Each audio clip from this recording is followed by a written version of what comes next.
Nel nord-est della crisi c'è l'agricoltura che resiste, reagisce e regge. Le difficoltà non mancano di certo, ma è proprio dalla terra che può nascere il futuro, un futuro da seminare.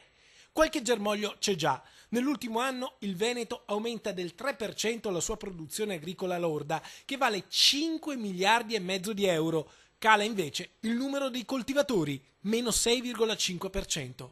Continua il trend di diminuzione delle imprese, però quasi esclusivamente quelle che escono dal mercato sono le aziende condotte da imprenditori oggettivamente anziani. Sui campi del Veneto manca il ricambio generazionale. Il 30% di aziende agricole è condotta da ultrasettantenni, ma i giovani che arrivano compensano il calo quantitativo di braccia portando qualità, idee, progresso. Giovani che laureati e diplomati che diventano imprenditori agricoli, quindi un miglioramento della cultura, con l'innovazione ovviamente, del sistema generale.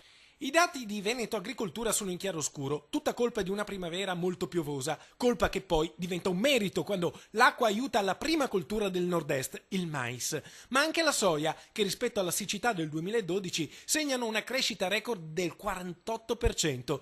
Bene anche il tabacco e il girasole, male barbabietole con un meno 27%, asparagi che calano del 25% e patate che crollano del 40%. Ma le vere soddisfazioni arrivano dal comparto vitivinicolo, a cui il Veneto dedica ben 76.800 ettari, vale a dire 500 in più dell'anno precedente. La produzione di uva pesa 11 milioni e 300 mila quintali, che significa più 4,4%, da cui si ottengono 8 milioni e 600 mila ettolitri di vino, il 7% in più rispetto al 2012.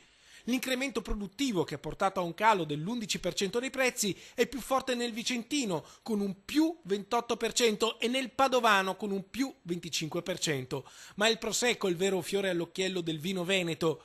Negli Stati Uniti nel 2013 il Prosecco segna un più 30% e in Inghilterra addirittura più 70%. Lo champagne inizia a tremare. Il prossimo mercato da invadere è la Cina.